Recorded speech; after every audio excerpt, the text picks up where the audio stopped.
लोगोफोर good morning.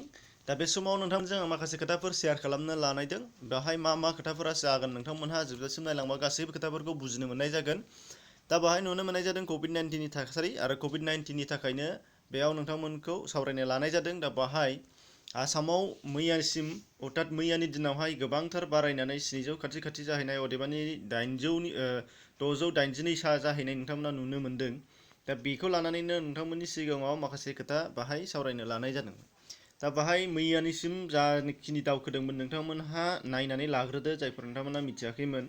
दा बाहाय मैयासिमाव नुनो मोननाय जादों नोंथांमोनहा नुदों 8 बाजि बेलासिनि 8 बाजियावनो गासै 19 सा बारायनानै नोंथांमोनहा नुनो मोननाय जादों बाहाय 612 सा जादोंमोन। दा बेनि उनावहाय 612 सा जाखांनायनि उनावहायनो आरोबाव फिन खेबसेबाव नुबावनाय जादों 9 बाजि 50 मिनिटावनो आरोबाव 27 सा बारायनानै 643 सा जाहैदों। आरो बिनि उनावहायनो फारियै जाबावनाय नुबावदों नोंथांमोना एखे सानावनो गासै 11 बाजियाव 23 सा बांनानै बाहाय नुनो मोननाय जादों 666 सा। आरोबाव एखेयावनो बांबावनानै एखे दिनावनो बारायबावनानै नोंथांमोना नुनो मोननाय जादों 11 बाजि 55 मिनिटाव 16 सा बांनानै 688 सा जाफैबाय। अदेबानि दासिम 682 सा दंथ'यो। दा बेखौ नोजोर बोनानै गोबांथार बांनाय जायो। बांनाया सा सानजा भारतनि गेजेरावनो बांसिन जानानै दङ।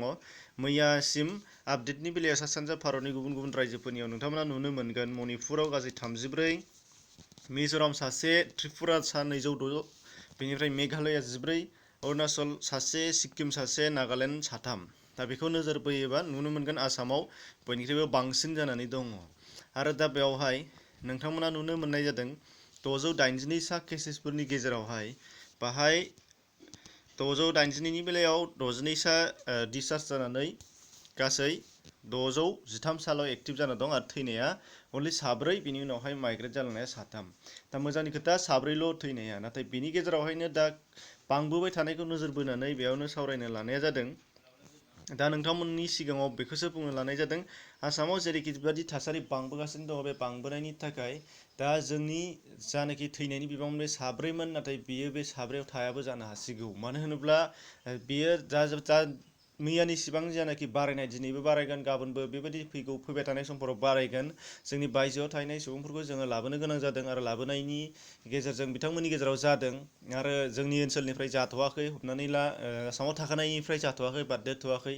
बारदेराबाबो मोजां, बेयो मोजांनि खोथा बारदेरिया। नाथाय जोंनि गुबुननिफ्रायबो फैनांगौ बेयो थिग। दा बे फैनायजोंनो लोगोसे जोंनाव बारायगारनाया बारायदों। दा बेयावनो जेसेबांनाखि बारायलांबाय थागोन अब्ला नोंथांमोना नुनो मोननाय जादों 700 खाथि जाबाय। गाबोन समफोर बा उननि समफोराव जुदि 1000 जाहैयोब्ला बायसान्स जाहैयोब्ला दा बे जाहैनायजों लोगोसे बाहाय जोंना आउट अफ कन्ट्रल जाहैगोन। जेब्ला आउट अफ कन्ट्रल जाहैगोन अब्ला महाराष्ट्रनि थासारि जानो फैगोन। महाराष्ट्रनि थासारि जानो फैगोन माने जेलाना जोंनियाव डक्टर बा जोंनि नार्सफोरनि आखाइनिफ्राय बा नार्सफोरनि बिबांनिफ्राय डाबलनिफ्राय डाबल 10 गुन बारा जाहैगोन जेराव केसेसफोरा अब्ला नायख'नो हाया जाहैनो हागौ। दा अब्ला बेबायदि जाहैयोब्ला जोंनियाव थैनायनि बिबाङाबो बारा जालांगोन आरो थैनाया लासैनो स्टार्ट जालांनो हासिगौ। दा जुदि गोबांथार बेबायदि बांबाय थायोब्ला, मानो होनबा जोंनाव जेसेबांनाखि केपासिटि दं बे केपासिटिनिफ्राय आरो बांसिन डाबल जायोबा बेयो आउट अफ कन्ट्रल जाहैगोन। हमनानै ला बबेबा हस्पिटालाव जुदि 10 सा नार्सनि मेन्टेनेन्स थायोब्ला हमनानै ला बबेबा मोनसेयाव 10 सानि बांसिन थायो नोंथांमोनहा मिथिखागौ। दा अब्लाबो खिन्थादों 10 सा जुदि 10 सा हमनानै ला 10 सा नार्स थायोबा बेयाव 2 डक्टर थायोब्ला मोनसे हस्पिटालाव, नाथाय बेयावनो जुदि 100 सा केसेस गोनां हमनानै ला सासे बेमारिफोर थाफैयोब्ला अब्ला नार्स सासेनि आखाइयाव 10 जायो, 10 रोगि जाहैयो। अब्ला 10खौ जों बोरै मेनटेन खालामगोन?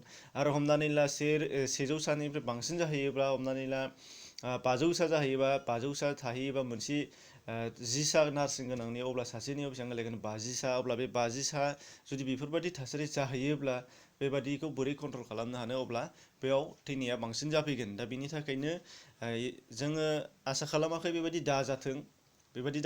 जोङो आसा खालामा बेबायदि जाजानो लुबैयाखै। नाथाय बेखौ उननिखौ नाहरोबा जोंनि बारायबाय थानाय थासारि दा बेखौ उननिखौ नाहरोबा बेबायदि नुहुरनो मोननाय जादों। दा बेनि थाखायनो जोंनि आसामावबो लासै खैफोदाव गोग्लैबोनो हासिगौ। जेराव नोंथांमोना नुनो मोननाय जादों महाराष्ट्रआव मैयानि आपडेटनि बेलायाव नोंथांमोना नुनो मोननाय जादों महाराष्ट्रनि बेलायाव गासै 52,667 सा केसेसआव मैयानि दिनावहाय गोदानैनो मैयानो 2,436 सा जादों। दा बिनिनो बेलायावहाय थैनाया 1,695 सामोन, आरोबाव मैया गोदान थैनाया जाहैबाय 60 सा गोदानै थैनाय जादों। दा महाराष्ट्रनि बेलायाव बेबादिमोन। एखेयैनो तामिलनाडुनि बेलायावबो बेबायदिनो गोबां नुनो मोननाय जादों। 17,082 सा, बिनिनो 852 गोदान, आरो 118 सा, बिनिनो थैनाया 7 सा थैफैदों। दा बिथांमोननि आउट अफ कन्ट्रल जाबाय। जों जेरै एग्जाम्पल होदोंमोन दा बेबायदि जाबाय। जुदि जोंनियावबो बेबायदि दिनैनि बादि मैयानि बादि सानसेयावनो 100 सा गाहाम हमनानै ला बेबायदि बारायलाङोब्ला लासै लासै बेबायदि थासारिया फैयैनिखौनो मानि गैया। आरो जुदि बिदि फैयोब्ला जोंनियाबो गोबां खैफोदाव गोग्लैगोन आरो आसामा मोनसे गोसोम डार्क स्टेटआव सफैगोन। दा बेनि थाखायनो जोङो सांग्रां थानांगोन आरो जेसेबांनाखि जों हायो बेनिफ्राय जानगाराव थानो नांगोन, जाहाथे जोङो गावखौनो बा जोंनि ओनसोलखौ बा जोंनि रायजोखौ सेफ खालामनानै लाखिनो हानाय जायो। दा बेयावहाय नोंथांमोनखौ बेखौनो बुंनो लानाय जादोंमोन, जाहाथे नोंथांमोनाबो सांग्रां जायो, सिनसियार जायो। दा बेखिनिमोन। भिडिअखौ नायनो थाखाय साबायखर थाबाय।